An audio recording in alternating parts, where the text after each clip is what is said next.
Hi అందరికీ, good evening. మా పిల్లలు వచ్చే టైం అయింది. ఈవినింగ్ స్నాక్స్ అయితే వేడి వేడి బజ్జీలు వేస్తున్నా చూడండి.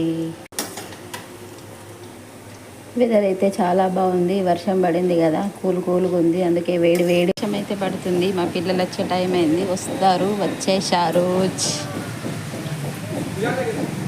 పిల్లలు అయితే వచ్చేసారు. వర్షంలో తడుచుకుంటా వచ్చేసారు. అడవలే, రెయిన్ కోట్లు వేసుకొని వచ్చేసాం చూడండి. అయితే వేడి వేడి బజ్జీలు రెడీ అయిపోయినాయి. ఆనియన్ బజ్జీలు, చిన్న చిన్న బజ్జీలు బాగుంటాయి, సూపర్ ఉంటాయి. టేస్ట్ అయితే బజ్జీలు అయితే వేయడం అయిపోయింది. ఇంకా పిల్లలకి ఇచ్చేస్తా. వేడి వేడి బజ్జీలు తినేస్తారు. బజ్జీలు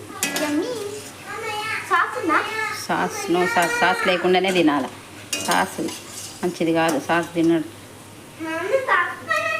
అయితే అయిపోయినాయి. వేడి వేడి బజ్జీలు తినేద్దాం మనం అందరం కలిసి. రా తొందర. నువ్వు ఎప్పుడు తింటావు? తొందర వేసుకో. ఎంతసేపు వేసుకుంటావు నువ్వు? మొన్న వేయలేదా? మొన్న వినాయక చవితి రోజు చేయలేదా? మొన్న వినాయక చవితి రోజు కూడా వేసుకున్నాం బజ్జీలు. అవి ఇంకా కొంచెం ఎట్లుంటాయి వేరే అంటే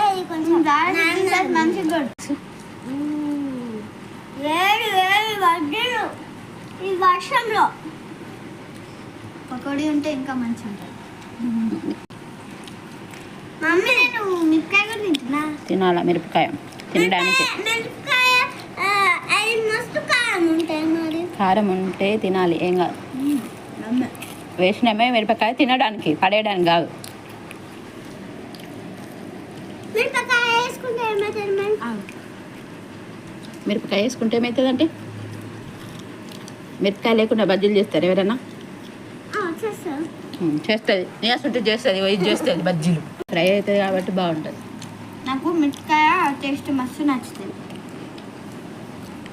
ఇంకా చిన్న చిన్న ఆనియన్ కట్ చేసుకొని దానిపైన వేసుకొని తింటే ఇంకా సూపర్ ఉంటుంది. చేసుకుందామా అట్లా? ఆనియన్ కట్ చేసుకుందామా? నిమ్మకాయ విండుకోరు బజ్జీలలో అంతా. కొత్తిమీర వేసుకోవచ్చు కానీ నిమ్మకాయ వండుకుంటే మంచిగా ఉండదు. దీంట్లో బజ్జీలు అయితే సూపర్గా ఉన్నాయి, కానీ మీరు లైక్ చేస్తలేదు, షేర్ చేస్తలేదు, ఏం చేస్తలేదు. మంచిగా ముద్దపప్పు లెక్క ఫోన్ పైన చేసుకుంటా చూస్తున్నారు.